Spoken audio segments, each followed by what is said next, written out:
Hello everyone, நான் உங்க Java Venkat. Already video போட்டிருந்தோம்.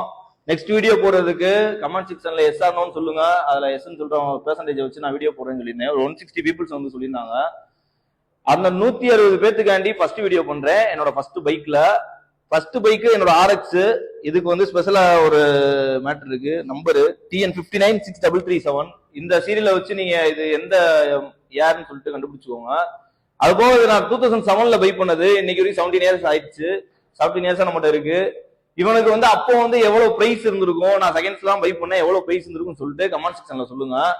இது போக நெக்ஸ்ட் ஒரு வீடியோ வந்து ஒரு 2 பைக்கர்ஸ் மதுரையில் நடந்த ஒரு உண்மை கதை.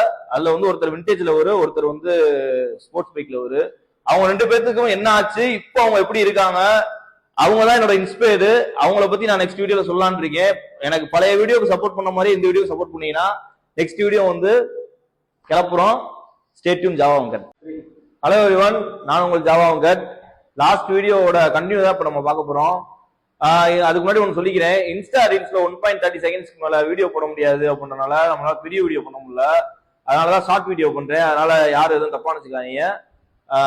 நம்ம வீடியோக்குள்ள போயிருவோம். 2012ல மதுரையில ஜாலியா ஆர்டி R1 அப்புறம் நாங்க பாய்ஸ் வச்சிருந்த பைக்ஸ் எல்லாம் வச்சுட்டு ரைடு போவோம்.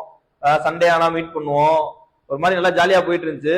அப்ப திடீர்னு 2 பேருமே சேர்ந்து என்ன சொல்றாங்கன்னா, டேய் இந்த மாதிரி ஒரு கார் வருது, நாளைக்கு காலையில வந்து மதுரைக்கு வந்துரும், நம்ம எல்லாம் சேர்ந்து அதுல வந்து ரைடு போறோம், ஒரு மாதிரி உங்களுக்கு ஒரு சீக்ரெட்டா நான் சூப்பரா ஒரு சர்ப்ரைஸ் வச்சிருக்கேன் அப்படின்னு சொல்றாரு. ஆனா என்ன இப்பயே சொல்லுவேனே, என்னன்னு பார்த்து என்ன கேட்டுக்கிறோனே அப்படின்றோம். இல்ல அதெல்லாம் முடியாது, நாங்க நைட்டு கிளம்புறோம் அப்படின்னு சொல்றாங்க. சரி ரைட்னே ஓகேனே அப்படின்னு சொல்லிட்டு பேசிட்டு இருக்கோம். நாங்களாம் எல்லாம் எதிர்பார்ப்போட இருக்கோம். நாளைக்கு என்ன காரா எடுக்க போறாங்க, என்னடா வரப்போகுது, அந்த காரா இந்த காரா அப்படின்னு சொல்லி ஜாலியா நினைச்சிட்டு இருக்கோம். நைட்டு க்ரூஸ் வச்சிருந்தாரு. அப்போ க்ரூஸ்ல கிளம்பி நைட்டு 10 மணிக்கு 2 பேரும் கிளம்பி போயிட்டாங்க. போனோடனே நைட்டு ஒரு 1 மணி இருக்கும்னு நினைக்கிறேன். அப்போ வந்து எனக்கு ஒரு கால் வருது. நம்ம அண்ணன் ஒருத்தர் புலின்னு சொல்லி ஒரு அண்ணன் இருக்காப்புல. அப்போ அவர் அந்த ஸ்போர்ட்ஸ் பைக்ல அவரோட ரொம்ப க்ளோஸ்ல இருந்த ஒரு பர்சன். அவர் நைட்டு எனக்கு கால் பண்றாரு. கால் பண்ணிட்டே, தம்பி இந்த மாதிரி எங்கடா இருக்கா அப்படின்னு சொல்லி கேட்கிறாரு. அண்ணன் வீட்டுல இருக்கேன் அப்படின்றேன். எனக்கு அதுல ஒரு ட்விஸ்ட். அந்த ட்விஸ்ட வந்து நான் அடுத்த வீடியோல உங்களுக்கு சொல்றேன். Stay tune Java Venkat. Hello everyone, நான் உங்கள் ஜாவா வெங்கட். ட்விஸ்ட் மேட்டர் லாஸ்டா சொல்றேன். அவங்க என்ன கார் எடுக்க போயிருந்தாங்கன்ற ஃபர்ஸ்ட் சொல்லிடுறேன். அவங்க எடுக்க போயிருந்த கார் Audi RS5. அது அப்பயே 1 கோடி ரூபா வரும். இவன் மதுரையில அப்ப ஆடி ஷோரூம் இல்லாதனால சென்னையில போய் எடுக்க போயிருந்தாங்க. சென்னையில க்ரூஸ்ல போயிட்டு இருக்கப்போ நைட் ஒரு 1 o'clock போல எதிர்பாராம திருச்சியில இருந்து விழுப்புரம் போற வழியில ஒரு லாரி ரிவல்ஸ் வந்து அவங்க எதிர்பாராம ஆக்சிடென்ட் ஆயிடுறாங்க. அப்ப நம்ம இன்ஸ்பயர்ட்னு சொன்ன அண்ணன், அவர் தான் வந்து விண்டேஜ்ல அவர் வந்து ஸ்பாட்லயே இறந்துடுறாரு.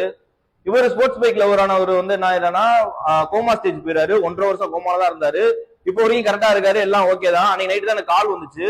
அந்த கால்ல வந்து என்னன்னா, எனக்கு டே அவங்க வீட்டுல போய் இன்ஃபார்ம் பண்ணிடுறான்னு சொல்றாரு. வீடு எனக்கு பக்கம் தான். அதனால அவர் வீட்டுக்கு போயிட்டு நான் அவங்க அப்பாட்ட சொல்றேன். அவங்க ஒய்ஃப், அவங்க பொண்ணு அந்த நேரத்துல கதறி அழுததெல்லாம் எனக்கு இன்ன வரைக்கும் மனசுல இருக்கு. ஃபீலிங்ஸா தான் இப்பயும் நான் சொல்லிட்டு இருக்கேன். இந்த வீடியோ எதுக்காண்டி நான் உங்களுக்கு நான் அதெல்லாம் ஷேர் பண்றேன்னு நினைக்கிறீங்கன்னா, எல்லாருமே நீங்க கார்ல போறப்போ சீட் பெல்ட் போட்டு போங்க. அவர் சீட் பெல்ட் போடாத ஒரே காரணத்தினால ஏர் பேக் ஓப்பன் ஆகல. அதனாலதான் அவர் இறந்தாரு. இல்லைன்னா அவர் இன்னைக்கு இருந்திருப்பாரு, நாங்களும் எல்லாம் ஜாலியா இருந்திருப்போம். எல்லாமே மாறி போச்சு. அது போக வந்துட்டு யாரா இருந்தாலும் சரி, எல்லாத்துக்கும் மதிக்க கத்துக்கோங்க. ஹெல்மெட் போட்டு பைக் ஓட்டுங்க. இந்த ஒரு அவேர்னஸ் கண்டி தான் இந்த வீடியோ நான் வந்து இவ்வளவு நாள் போட்டுட்டு இருந்தேன். இனி அடுத்து வந்து நடக்க போற விஷயங்கள், நடந்தது எல்லாத்தையும் பத்தி நான் திருப்பி அடுத்து உங்களுக்கு வீடியோ போடுறேன். அடுத்த வீடியோ இப்படி இருக்காது, வேற மாதிரி இருக்கும். Stay tune Java Venkat.